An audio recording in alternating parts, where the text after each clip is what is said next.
السلام علیکم ورحمۃ اللہ وبرکاتہ۔ سوال ہے کہ رمضان المبارک میں بیوی کے ساتھ ہم بستری کر سکتے ہیں، کیا اس کے بارے میں حکم ہے؟ تو دیکھیں ان کا سوال بہت اچھا ہے۔ بیوی کے ساتھ ہم بستری کرنے کے بارے میں نبی کریم علیہ السلام کی ایک حدیث مبارکہ جو ابی داؤد شریف میں ہے، اس کا مفہوم آپ کے سامنے پیش کرنا چاہتا ہوں۔ ام المومنین حضرت اماں عائشہ صدیقہ رضی اللہ تعالیٰ عنہ بیان فرماتی ہیں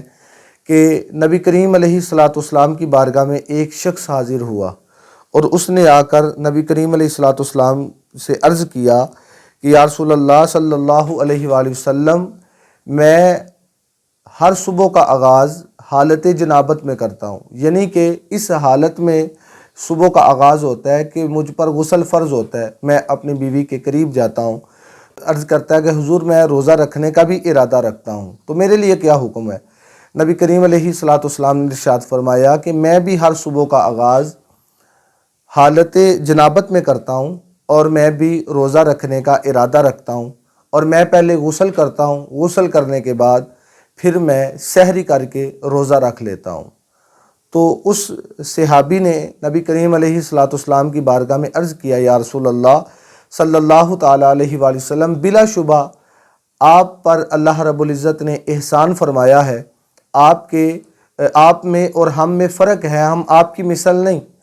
آپ کے اگلے اور پچھلے تمام گناہوں کو اللہ رب العزت نے معاف فرما دیا ہے،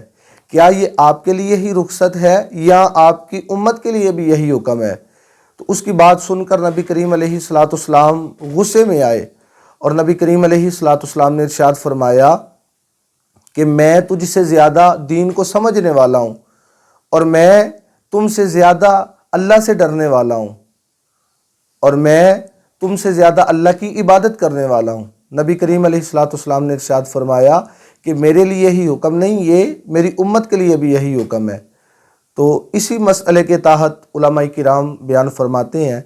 کہ رات کو یعنی کہ افطاری کے بعد سے لے کر سحری سے پہلے تک آپ اپنے بیوی کے پاس جا سکتے ہیں، ہم بستری کر سکتے ہیں، ٹھیک ہے۔ اور دن میں رمضان المبارک کے جو دن ہیں، ان دنوں میں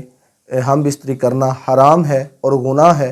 چونکہ روزے کی حالت میں ایسا کرنا جائز نہیں۔ تو امید ہے آپ کو اس مسئلے کی بخوبی سمجھ آ چکی ہوگی۔ اللہ کریم کی بارگاہ میں دعا ہے اللہ رب العزت ہمیں